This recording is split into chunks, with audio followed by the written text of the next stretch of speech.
Welcome sa DRS 2.0. Fresh at nagbabagang happenings ba ang hanap mo? Mga padabarkads man yan o mga trending topics? Pwes, sagutan natin yan. Kaya naman isubscribe nyo na ang ating channel para sa mga nagbabagang balita everyday. So ayun, welcome back again sa ating YouTube channel mga kadabarkads. And for today's video nga pag-uusapan natin ay tungkol sa mga importanteng kaganapan sa loob at sa labas ng Itbulaga. So kahapon, inanunsyo na po ng TVJ kung saang mall sila susugod. Walang iba kundi po dito sa Robinsons Mall, Imus. Ngayong araw yan mga kadabarkads.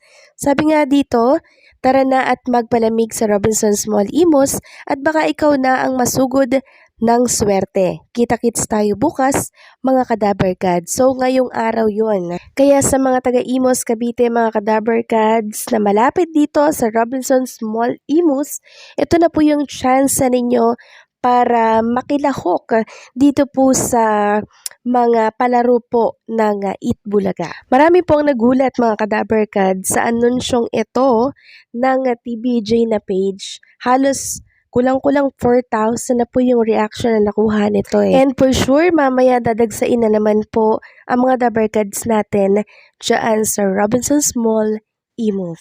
Samantalang isang dabarkads po ang nagbalik dito sa Itbulaga after 12 years. Grabe no? Higit isang dekada tapos nagbalik pa siya dito sa Itbulaga. Sabi nga dito ng TVJ na page, after 12 years, happy ulit na nakita ni Nanay Amelia ang favorite niyang dabarkads na si Raisa May Dizon. And makikita nga dito mga dabarkads yung picture nilang dalawa ni Raisa May. Ang bata pa dito sa picture ni Raisa May Dizon pero talagang buhay na buhay yung picture mga dabarkads. Hindi siya sira, kahit isang dekada mahigit na yung nakalipas, parang okay pa din yung picture. Talagang iniingatan po ni Nanay Amelia.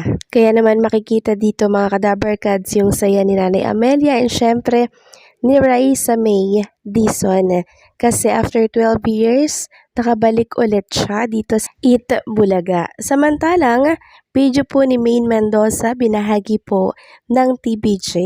Sabi dito, naging serena na ba ang lahat? Sobrang trending at uso ito ngayon mga kadabarkads. And marami nga po ang nagsasabi sa comment section na sobrang bagay kay Maine Mendoza ang maging serena. Talagang hindi po nagpapahuli sa uso, no? Ang Itbulaga and syempre, ang TVJ. Samantalang ang Bench Lifestyle Clothing naglabas po ng 3 picture ni Atasha Mulak na minomodel po itong bago nilang style ng damit, no? Sabi nga dito, Atasha's got us falling for laid-back slay and power poses. With oversized denim, tie-dye, and plaid in the mix, this look screams effortless cool, serve the sporty chic vibe like a pro and this fit to your rotation now.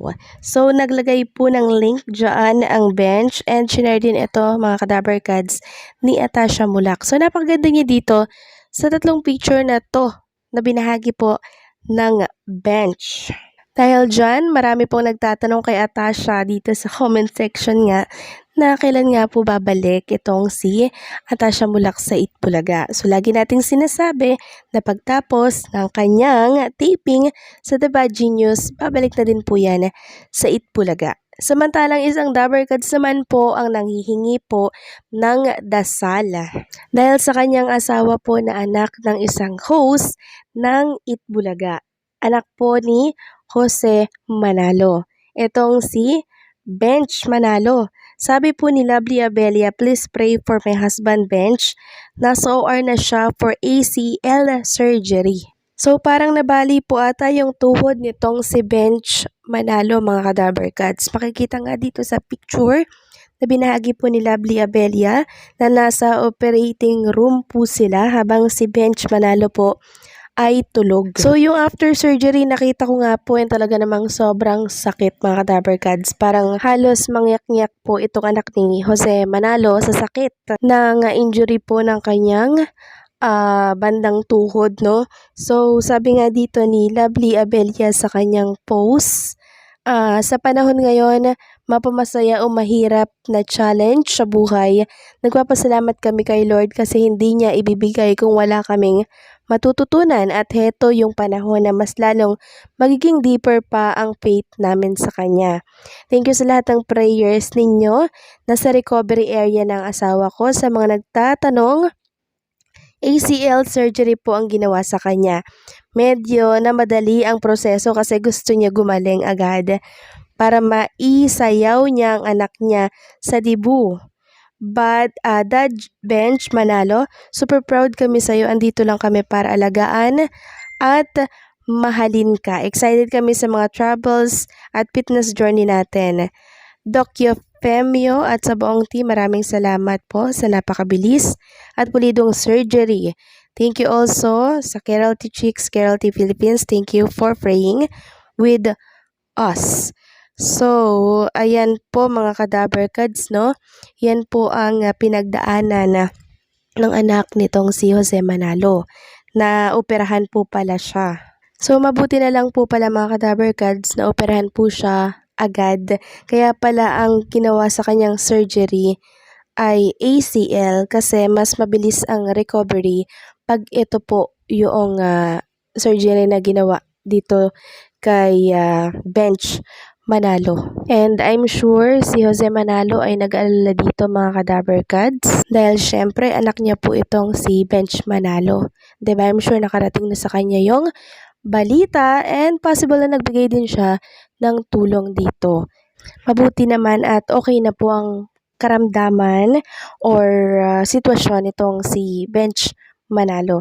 So, ang ipag-pray na lang natin ay agaran po na pag-recover ni Bench dito po sa kanyang opera kasi medyo mahirap mga kadaver cards, 'di ba, na ikilos itong inopera sa kanyang binte. Syempre magkakaroon pa yan ng yung alam yung lakad-lakad, 'di ba, para tuluyan na pong gumaling. Kaya naman ipag-pray na lang natin itong si Daver Cards Bench sa mabilisan po na paggaling ng kanyang tuhod na kung saan ay kakagaling lamang po sa operasyon. May mga time talaga mga kadaver cards na hindi natin ine-expect yung mga pwedeng mangyari. Kaya dapat talaga lagi po tayong nagdarasal mga kadaver cards for guidance and safety na din. And sa bawat challenge na yan mga kadaver cards, meron talaga tayong matututunan. Sabi nga po dito ni Miss Lovely Abelia, di ba?